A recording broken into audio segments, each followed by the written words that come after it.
Michael Sheridan here. Welcome to So You Think You're Awake, the show all about your dreams and their meanings. If you want your dream done, please send it to me at radioshow@dream-analysis.com or text them to 206 708 7254. If you want to come on air, phone the station now on 425 373 5527. That's 425 373 5527. You can find all these details and more, including archives of previous shows, on my website at dream-analysis.com/KKNW. I say this all the time, but only because it's true. I can't do the show without your dreams, so please do send them in. And as always, thanks to everyone who does and to everyone who listens. I also want to acknowledge the emails of support and encouragement that I receive. Some of what you've written is truly quite humbling, but a joy to receive. I'll have to be careful to not get such an ego that I start wearing a cape. Anyway, this week I was going to do dreams, and normally I look for a theme, but we haven't done so in the last few weeks. But this week I'm going to include two dreams that have a religious nature. One is positive and one is negative about religion. And normally I shy away from doing these because I don't want to upset people, but anyway, I'm including them this week, so it'll be kind of interesting to have a look at. So the first dream here is called Hugging Jesus. And the dreamer says, I was walking up some stairs to a wide brown door. I pushed open the door, and when I entered, I had an aerial view of the space. It was a church, and I saw a 10-year-old version of myself walking down the aisle. I was wearing a white dress. The pews were made of solid oak, and the carpet was red. I walked down the aisle, noticing that no one was standing at the pulpit. I didn't have any fear of going forward or that someone else should be there.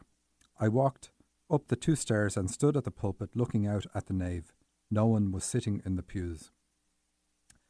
Okay, it continues on, and I'll continue on in a second. So what's interesting there is, okay, we have a church, so we know it's a dream about the dreamer's spirituality. There's a few other things in there I'll just point out. The dreamer has digestive system problems, and that's why the wood references are in her dreams, but we can ignore them. But what is interesting is nobody's sitting in the pews. So if we know it's religious, it's got a religious overtone, but no one's sitting in the pews. So there's no flock. So watch that. Attention drawn to the aisle in a church is a classic symbol for somebody who's a channel, and this dreamer is already a channel. She's very good at it.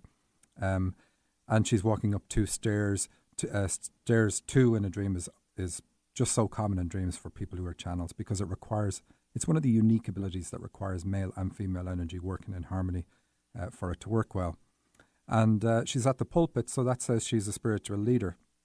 And looking at the nave is the central approach to the altar in a church, and it's usually illuminated by bright windows and more. So the dream is about her looking at her spiritual approach. Everything in this dream is really positive. It's a really good dream. She's currently in the process of cutting the ties with her mom, which would open her heart chakra. And so it's always interesting to look at dreams and to see what's going on with regard to doing this therapy. Anytime you're doing a therapy, what you're working on will show up in your dreams. And it's always important to say that to me if you're sending a dream in, because therapies will bring up painful issues from the past. But when you're doing a therapy, that's a good thing to see because the dreams are telling you what the therapy is working on, what it is healing. So what else have we got here? She sees a 10-year-old version of herself walking down the aisle. So 10 tells us, this brings us back to her childhood, as most dreams do. And this is how this one does it. But it's also about completion. So it's and the white dress and all that here is confidence. So she's reaching a stage of confidence within herself, which is really good. And if you met this person, you would think she is just full of confidence, that she has no issues in that area whatsoever. And it's always interesting then when you see dreams from a person and go, okay, what you show on the outside isn't necessarily how you feel on the inside. But this person really has lots of skills. And it is surprising to know that she could do it a confidence boost. But the dreams are showing that she's getting that. Anyway, continuing on with the dream. I began to sing this spiritual I Want Jesus, I presume, a hymn.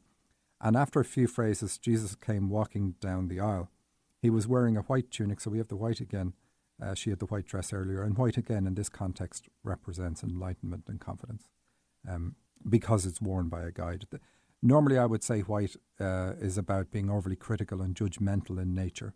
But when a guide is wearing it, and Jesus is clearly a guide, a spiritual authority, they're your guides, then it's always the positive aspect of that colour. Anyway, he stood next to me at the pulpit and wrapped his arms around me to give me a hug. He was much taller than me, and that's a common characteristic of guides. They're usually really tall in dreams. And I rested my head on his chest. Now, she's cutting the ties with her mum, so that's about opening the heart chakra and moving her centre of consciousness down from her head and to her heart. So let her have her heart get a look in. And it's not about not being smart, not being a brain box. And so you still rationalise and still are creative with thought, but use it in harmony and in balance with the heart. But I love the pun here. I rested my head on his chest. So the dream is saying, well, it's showing what you're doing. You're resting your head, giving your head a rest, and listening to your heart, because when you rest your head on somebody's chest, you've got your ear on the heart chakra. So that's really nice in a dream. Lovely pun. I could hear his heart beating, and there was a beautiful warmth and safety in that hug. So this is showing that you cutting the ties with your mom is working and is opening your heart chakra. And of course, I always say this, but just to remind you, this is not ever about pointing at your mom and saying, I've got issues because my mom or my dad was a particular way. It's not that at all. Your parents could have 100 positive traits and one negative trait, and you're going to have dreams saying, hey, deal with that negative trait, would you please?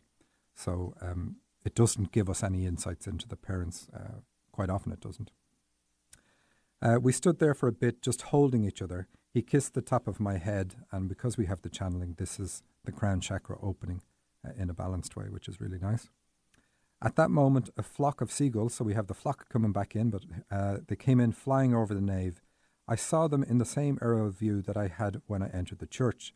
I could hear Jesus say, no worries, they're just passing through. So always when a guide says something in a dream, it's really, really important. Whatever they say is correct. They're the only characters in a dream who are infallible. And I looked up, Native American culture says that the seagull represents a carefree attitude, versatility and freedom. And even if you didn't know that, the fact that Jesus says, hey, have no worries, they're just passing through, it's saying to you, you need to have a carefree attitude or no worries and realize you're just passing through in this life. So don't get too attached to anything. Don't get too serious about anything. Enjoy life. Stop and take the time to enjoy things. And so we have it from that on its own. So what else other notes have I written down here? Summary is you're a spiritual leader. We have that from the pulpit and we have it from Jesus. I mean, they're two very good symbols for that. Your heart is opening. Confidence is growing. Okay, so here's how really you could summarize this dream. It's a message from your guides. I always say your dreams are a dialogue between your higher self and you. I don't always say it, but they are. And your guides also have a look in. So what happens is when we are on the astral plane, we meet our guides, we have conversations with them. They tell us what changes we need to make in our lives. We either agree or disagree.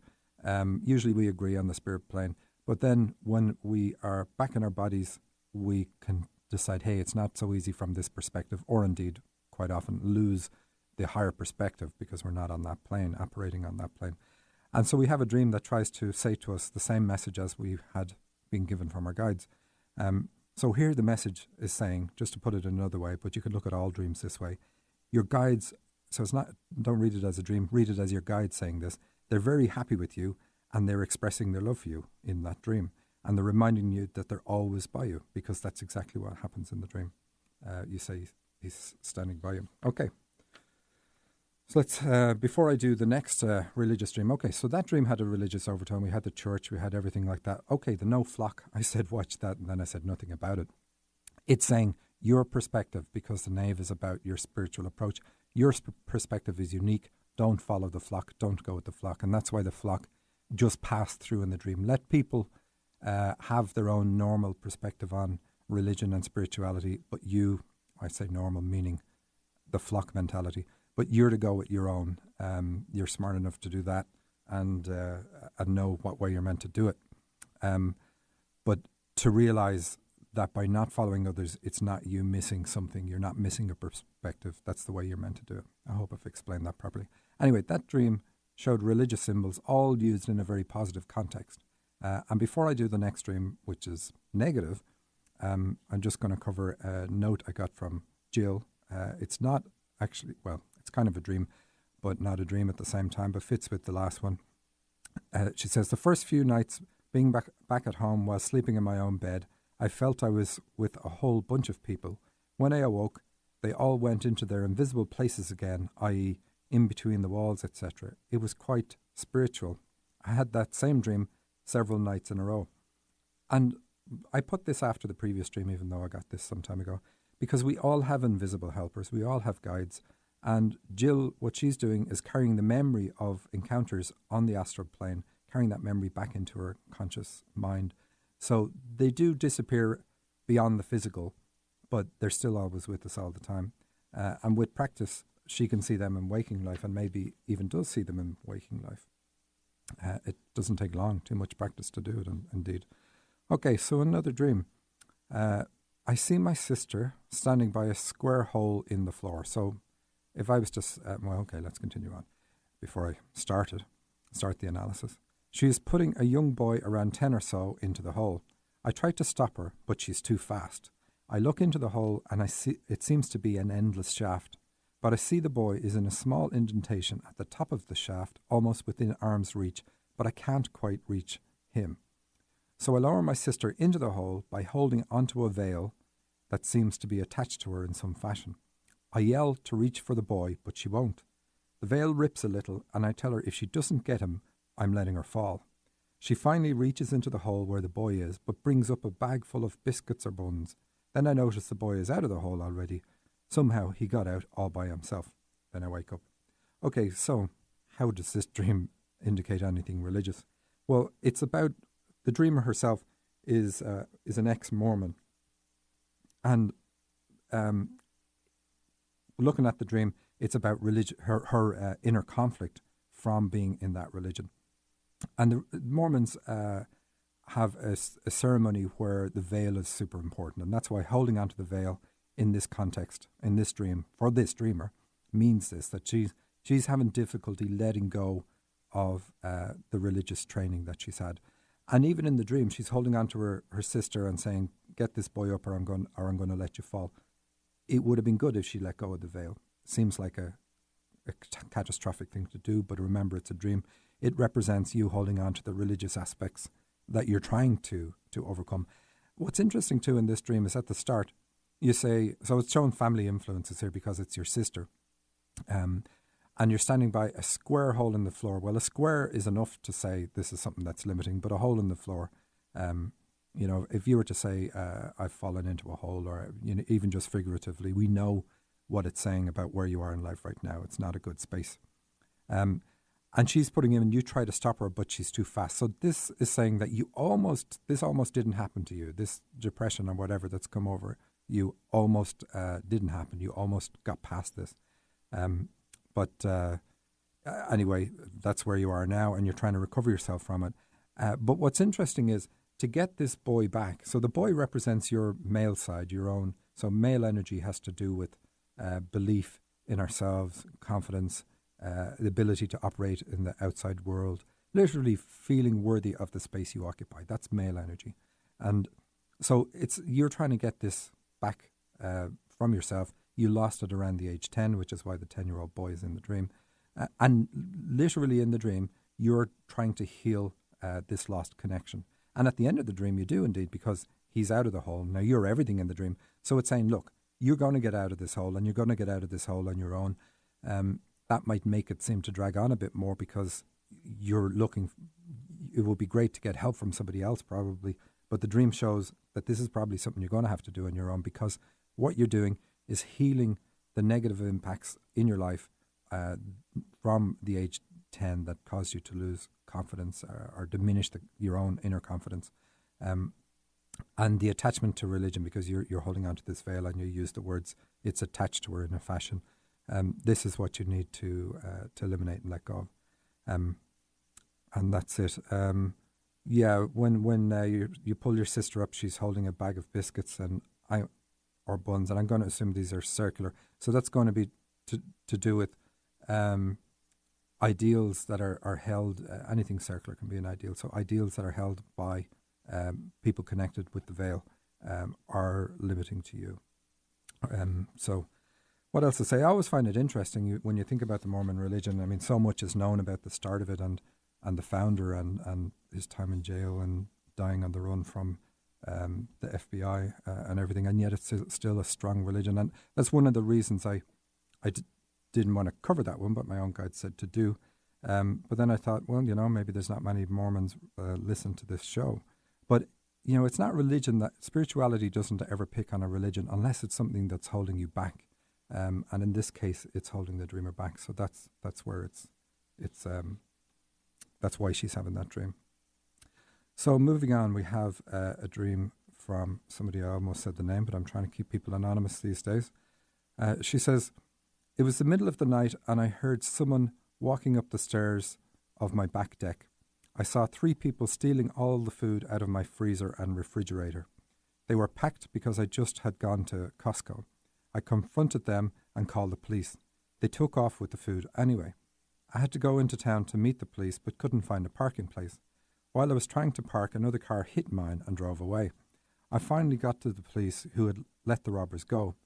I was upset they didn't take it seriously, and since this wasn't the first time this happened." Okay, so taking the food out of the 3 people in the back of the house. So the back of the house has to do with the past, and having 3 people there brings it back to you at the age 3. Now, this dream seems kind of negative, but it's actually quite positive. The dreamer's actually cutting the ties with her dad at the moment, so we see what it's working on issues of the past, working on male things, because we have males in the dream here. And people are stealing food out of your freezer and refrigerator. Well, what they're doing is they're healing digestive system problems that you've got going on. So your digestive system is packed, and they're unpacking it. So they're helping you in that regard. We know it's physical because there's damage to the car in the dream. Somebody hits you and drives away. But there are 2 layers to this dream. Also, 3 is quite a young age, by the way, to be working in the spiritual field, or it may seem that way. So it says you've been doing healing on other people from the age 3.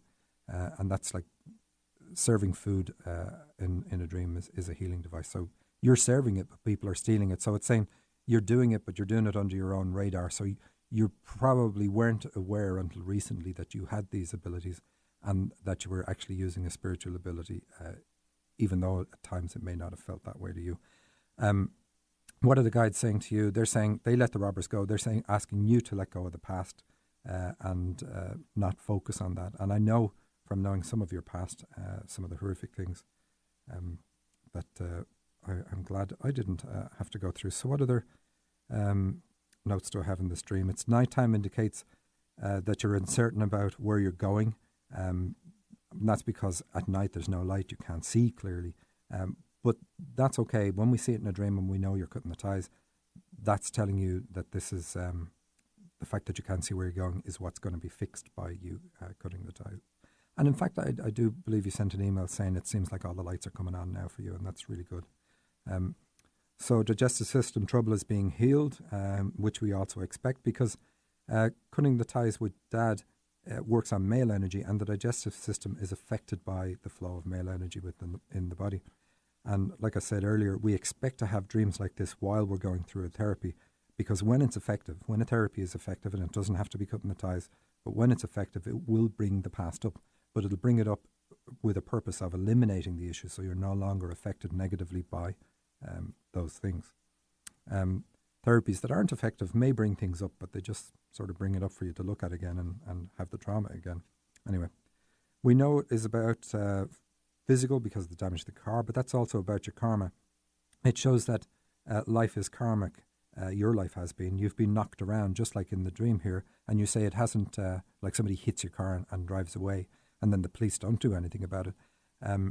So it's like you've suffered knocks, and you at least have felt that there's no authority that is taking this seriously, but really they are.